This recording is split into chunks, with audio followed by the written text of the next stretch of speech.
Episode 13 की शुरुआत होती है और हमें फिर से एक बार फ्लाइट 828 दिखाया जाता है और इस बार हमें पहली बार पता चलता है कि फ्लाइट का कैप्टन कुछ अनाउंसमेंट करता है। आने वाले 3 घंटों में हम न्यूयॉर्क सिटी में लैंड करने वाले हैं, लेकिन रास्ते में एक खराब मौसम की वजह से छोटा सा टर्बुलेंट आ सकता है। तो आप सभी यात्रियों से एक गुजारिश है, आप अपने बैग्स को अच्छे तरह से लगेज कंपार्टमेंट में रख दीजिए ताकि वो किसी के सिर पर ना गिरे, और अपने सीट पर बैठने के बाद सीट बेल्ट ज़रूर लगा लीजिए। तभी वहाँ पर एड्रिन आता है और वो एक आदमी से कहता है, भाई साहब हम यहाँ पर हमेशा के लिए रुकने वाले नहीं है और मेरे पास इतना टाइम भी नहीं है। तभी वहाँ पर पीछे से एंजेलिना आती है और वो उसे कहती है, मुझे तब बड़ा अच्छा लगता है जब कोई आपको बढ़ावा देता है अच्छे कामों के लिए, लेकिन लाइफ भी कितनी अजीब है, हमें खुशियाँ तो देती है लेकिन हम उस खुशियाँ को दोबारा पाने की कोशिश तो करते हैं लेकिन मिलती नहीं। काश लाइफ में भी एक पॉज बटन होता जिसे हम प्रेस कर कर उसी खुशी में हम हमेशा के लिए रह सकते थे। ये सुनकर एड्रिन उसे कहता है, मैं इसके बारे में कुछ नहीं कह सकता, मैं बस अपने सीट पर बैठना चाहता हूँ। एंजेलिना उसे कहती है, मैं दरअसल इस बुक के बारे में बात कर रही हूँ। अब हमें प्रेजेंट टाइम दिखाया जाता है जहाँ पर हमें पता चलता है एड्रिन खुद लोगों के बीच में रहकर कहता है, एंजल खुद लाइट के जरिए हमें ब्लेस करना चाहती है और मैं इसके लिए तैयार हूँ। तब हमें यह भी पता चलता है कि वहाँ पर एंजेलिना भी मौजूद होती है। एड्रिन सभी से कहता है, एंजल पर भरोसा करना सीखो क्योंकि वही एक सच है। दूसरी तरफ ईगन भी 2 जनों को लेकर उन्हें कुछ समझाने की कोशिश करता है और वो कहता है कि उस लैब में सभी लोग हमारे दुश्मन हैं, इंक्लूडिंग बैन और मिशेल भी। याद रखना, हमें कुछ कर दिखाने का मौका मिला है और हम उसे पूरा कर दिखाएंगे। दूसरी तरफ लैब में बैन ग्रेस को समझाने की कोशिश करता है कि हमारा बच्चा कहीं पर भी नहीं गया है, वो यहीं पर है। और यहाँ पर बैन भी भड़क जाता है और वो सीधे डॉक्टर गुप्ता पे अटैक करने जाता है। डर के मारे डॉक्टर गुप्ता उसे कहती है, हमारा एक्सपेरिमेंट सक्सेसफुल हो चुका है और हमें सब कुछ पता चल चुका है कि ये किस तरह से काम करता है। दरअसल ये एक डार्क एनर्जी है जो स्कैल के बॉडी में से पार हो रही है, इसीलिए हमें स्कैल नहीं दिखाई दे रहा है। ये बात सुनकर बैन सभी लोगों से कहता है, ये औरत पागल हो गई है, और उसकी बात सुनकर ग्रेस और सानवी भी चौंक जाते हैं। यहाँ पर स्टोन फैमिली का बच्चा गायब हो चुका है और इसे अपनी रिसर्च की पड़ी है। डॉक्टर गुप्ता उन्हें काफ़ी समझाने की कोशिश करती है। सभी लोग परेशान होते हैं, आखिर इस औरत का करे क्या। वो कहती है कि मैं सच कह रही हूँ और डेटा भी यही कहता है। बैन कहता है कि मुझे तुम्हारे डेटा का कोई भी लेना देना नहीं है, इस टेल को अभी इसी वक्त ओशन में फेंकना है, तभी कॉलिंग कंप्लीट हो जाएगी, उसके बाद मेरा बेटा मुझे वापस मिल जाएगा। लेकिन वो सेल्फिश औरत अपनी ही बातों पे अड़ी रहती है और इस बार ग्रेस भी भड़क जाती है और वो कहती है, तुम्हारे अंदर फीलिंग्स नाम की कोई चीज़ नहीं है क्या, तुम इतना भी नहीं समझ सकती कि ये किस तरह की प्रॉब्लम चल रही है। डॉक्टर गुप्ता उसे भी साइंटिफिक वर्ड में समझाने की कोशिश करती है। तब ग्रेस उसे कहती है, भाड़ में जाए तुम्हारा साइंस, मुझे बस मेरा बेटा वापस चाहिए। और बैन उसी हालत में वैंस के पास जाता है और उसे कहता है कि इसे एक्सपेरिमेंट को जल्द से जल्द रोक दो, लेकिन वैंस उसे कहता है कि ऐसा मुमकिन नहीं है क्योंकि ये ऑर्डर ऊपर से आया है। बैन उसे कहता है, यहाँ के डायरेक्टर तो तुम हो, तुम इसे रोक सकते हो। वैंस उसे कहता है, बैन मैं कोशिश कर रहा हूँ। घर पर मिशेल को अपने सोर्स से पता चलता है कि एड्रिन और ईगन मिलकर सारे पैसेंजर को इकट्ठा बुलाकर कुछ करने की प्लान कर रहा है। तब जीक उसे कहता है कि फिलहाल हमें ये नहीं पता कि एड्रिन खून किसका करने वाला है, लेकिन वो खून करेगा तो ज़रूर। मिशेल कहती है कि मुझे आगे और पता चला है कि वो पैसेंजर के मन में मेरे और बैन के खिलाफ भड़काने की कोशिश कर रहा है। तब उसे याद आता है कि कॉलिंग में असल में उसे किसे रोकना है, उसे और किसी की नहीं बल्कि एड्रिन को रोकना है। दूसरी तरफ गन शॉप में वो 2 आदमी बुलेट और गन लेने जाते हैं। जैसे ही शॉपकीपर को पता चलता है कि ये 828 के पैसेंजर है, वो तुरंत उसे बुलेट्स और गन देने से मना करता है, लेकिन उनमें का एक आदमी उसको बंदूक के नोक के ऊपर सारे बुलेट्स और गन लेकर जाता है। लेकिन शॉपकीपर बड़ी चालाकी से एक सीक्रेट अलार्म बजा देता है। लैब में बैन वैंस से अकेले में आकर बात करता है। वो उसे पूछता है, आखिर तुम्हारे मन में चल क्या रहा है। वैंस कहता है, चलो मैं तुम्हें कुछ बताता हूँ। वो कहता है, क्या लगता है तुम्हें, तुम एक अच्छे पिता हो और तुम्हारा बेटा गायब हो चुका है, लेकिन तुम्हें इतना पता है इस प्रोजेक्ट के लिए कितने सारे पैसे लगे हैं, तुम सोच भी नहीं सकते। और चलो तुम मान भी लिया कि तुमने कंप्लीट कर दी, तो भी क्या होगा, डॉक्टर गुप्ता इसे साइंटिफिक एक्सप्लेनेशन देकर इसे यही दबा देगी, फिर क्या होगा तुम्हारा। वैंस उसे आगे कहता है कि मैं तुम्हारी तकलीफ समझ सकता हूँ, लेकिन तुम भी समझने की कोशिश करो, हमें इनसे लड़ना नहीं है बल्कि इन लोगों के बीच में रहकर शांति से अपना काम निकालना है। आखिर में वैंस उसे इतना ही कहता है, चलो तुम्हारे बेटे को लेकर आते हैं। थोड़ी देर के बाद बैन उस पेंटिंग को हाथ में लेकर कुछ सोचने की कोशिश करता है। ग्रेस उसे पूछती है, अब बताओ कहाँ से शुरुआत करनी है। बैन उसे कहता है कि सबसे पहले हमें ये पता लगाना होगा आखिर ये टेलफिन हमसे चाहता क्या है। ग्रेस कहती है कि ये कैसे मुमकिन है, ये टेलफिन हमें कैसे बता सकता है। बैन कहता है यहाँ पर डॉक्टर गुप्ता सही है, इस टेलफिन को लेकर सबसे पहले हमें इस टेलफिन को ही समझना होगा। तब ग्रेस उसे कहती है हमारे पास इतना वक्त नहीं है हम इस टेलफिन को समझकर अपना टाइम बर्बाद कर सके। तुम बस अपने कॉलिंग को फॉलो करो और तुम हर रोज जैसे करते हो बस वैसे ही तुम जवाब ढूंढो। बैन उसे कहता है कि मैं मानता हूँ लेकिन हमें इसके जवाब तो ढूंढने ही पड़ेंगे क्योंकि हमारे पास कोई भी लीड नहीं है। तब ग्रेस उसे मोटिवेट करती है और वो उसे कहती है जब तुमने कॉलिंग को सॉल्व करने की कोशिश की थी तो तुम्हें क्या पता था कि ये सब कैसे होगा, लेकिन तुमने हमेशा इस कॉलिंग को सॉल्व किया है और तुम्हारे साथ स्कैल ने भी इस कॉलिंग को सॉल्व किया है। पता है क्यों? क्योंकि तुम दोनों अपने आप पे भरोसा करते हो। तब उसे एक लीड मिल जाती है। तब उसे पता चलता है कि स्कैल की एक बुक है, ड्राइंग बुक, उसमें वो हमेशा कुछ ना कुछ तो फ्यूचर में होने वाली चीज़ों को नोट करता है। ग्रेस उसे कहती है कि इसके लिए मुझे घर पर जाना होगा और बैन भी इसके लिए मान जाता है। दूसरी तरफ वो दो जनों में से एक लेडी पकड़ी जाती है बुलेट चोरी करने में उसका साथ देने के जुर्म में। बाहर मिशेल और जिक मौजूद होते हैं उसका कन्फेशन सुनने के लिए। तो वहाँ पे जेरिड आ जाता है और उन दोनों को देखकर भड़क जाता है।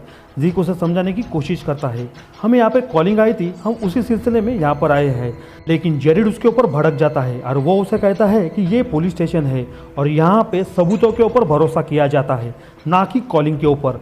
और वो मिशेल को देखकर कहता है तुमने मुझे कभी बताया नहीं कि मेजर के खून में सानवी भी इन्वॉल्व है। और मिशेल उसे बस देखते ही रह जाती है अपने गिल्ट के कारण। दरअसल जेरिड को उसके ऊपर गुस्सा इसके लिए होता है कि मिशेल को सब कुछ पता होता है लेकिन उसने जेरिड को बताना ठीक नहीं समझा, जबकि जेरिड ने उसे हमेशा हेल्प की है मुसीबत के टाइम में भी। और अपनी सारी भड़ास निकालकर जेरिड वहाँ से चला जाता है। जेरिड जाने के बाद वो लोग फिर से उस लेडी का कन्फेशन सुनने के लिए वहीं पर रुक जाते हैं। दूसरी तरफ वो ईगन उस आदमी से पूछता है वो लेडी कहाँ है। वो कहता है मुझे पता नहीं, मैंने उसे फ़ोन करने की कोशिश की लेकिन उसका फ़ोन स्विच ऑफ आ रहा था। ईगन इस पर भड़क जाता है और वो कहता है अगर वो लेडी पुलिस के हाथ में लग गई तो हमारा सारा प्लान उन्हें पता चल जाएगा और उस वजह से हम सब पकड़े जा सकते हैं। तब वो आदमी कहता है तो ऐसा है तो मुझे अपने ग्रुप से निकाल दो। तब ईगन अपने आप को शांत करता है और वो उसे कहता है कि तुम्हें कुछ भी करने की ज़रूरत नहीं, मैं उसे खुद ढूंढ लूँगा। दोनों की बातें एड्रिन सुन लेता है और वो कहता है कि उस आदमी को जाने दो, वैसे भी वो डरपोक है। ईगन कहता है कि मैं ऐसा नहीं कर सकता, मैं अपने प्लान को नहीं बदलूंगा। एड्रिन कहता है कि ऐसे तो हम सब फंस सकते हैं। ईगन कहता है मुझे फ़र्क नहीं पड़ता कोई जिए या मरे, और वैसे भी तुम अपने आप को सेव करने की कोशिश मत करना, इस सब में तुम्हारा भी हाथ है तो तुम्हारे हाथ भी खून से ज़रूर रंगेंगे। दोनों के बीच काफ़ी बहस शुरू हो जाती है। तभी अचानक से एंजेलिना उठ खड़ी होती है और वो उन दोनों से कहती है चुप हो जाओ तुम दोनों के दोनों।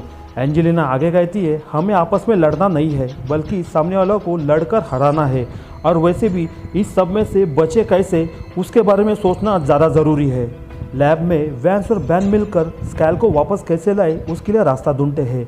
इसके लिए उनका कलीग भी उन्हें यही कहता है हमने इस टेल के ऊपर कई बार रिसर्च करने की कोशिश की लेकिन हमेशा कुछ ना कुछ तो जानलेवा हादसा तो हो चुका है, जैसे कि अर्थक्वेक आना या फिर वोल्केनो का फटना, लेकिन हमने इसी रिसर्च को फिर से बंद भी किया लेकिन रिजल्ट हमारा वही का वही निकला। पुलिस स्टेशन में उस लेडी को समझाने की काफ़ी कोशिश की जाती है। एड्रिन और ईगन तुम्हारा यूज़ कर रहे हैं, उनका काम जैसे ही ख़त्म हो जाएगा उन्हें तुमसे कोई भी मतलब नहीं होगा। उन दोनों ने आज तक किसी की भी हेल्प नहीं की है सिवाय मिशेल और बैन के। उन्होंने हमेशा फ़्लाइट 828 के पैसेंजर की हेल्प करने की कोशिश की है।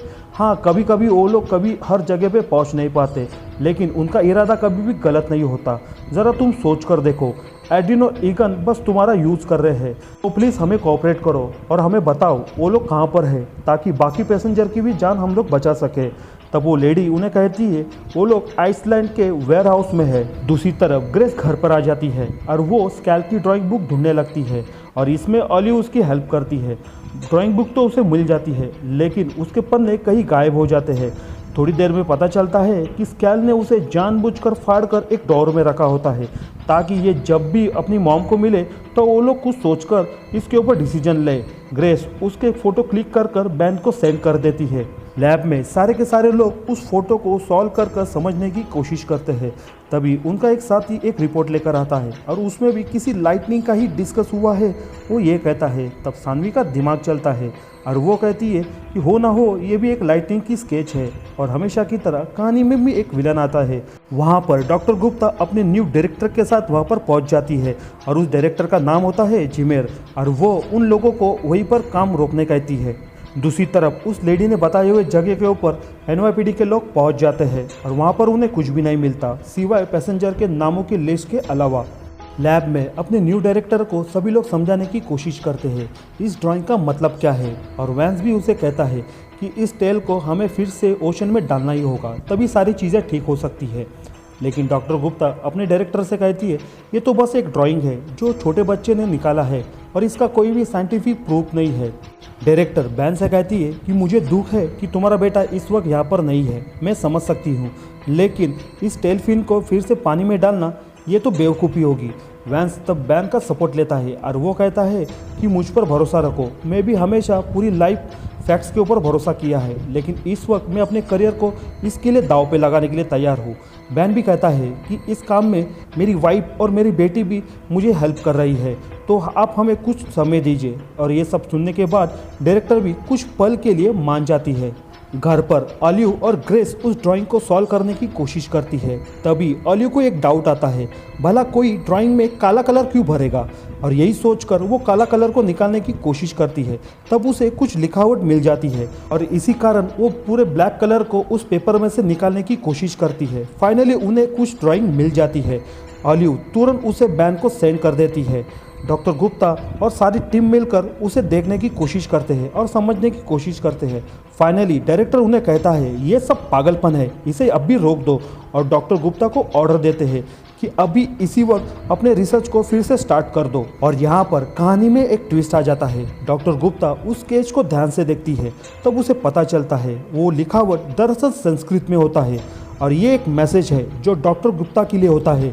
डॉक्टर गुप्ता उसे पढ़ने की कोशिश करती है, तब उसे पता चलता है संस्कृत में पितामही लिखा होता है, यानी कि हिंदी में उसका अनुवाद होगा दादी माँ। डॉक्टर गुप्ता आगे कहती है आपके लड़के ने ये जो ड्रैगन जैसा दिखने वाला स्केच बनाया है, असल में ये एक गैलेक्सी है और मुझे हमेशा ऐसा लगता था मेरी ग्रैंडमदर जब इस दुनिया को छोड़कर गई तो वो किसी गैलेक्सी के बीच हेवन में होगी।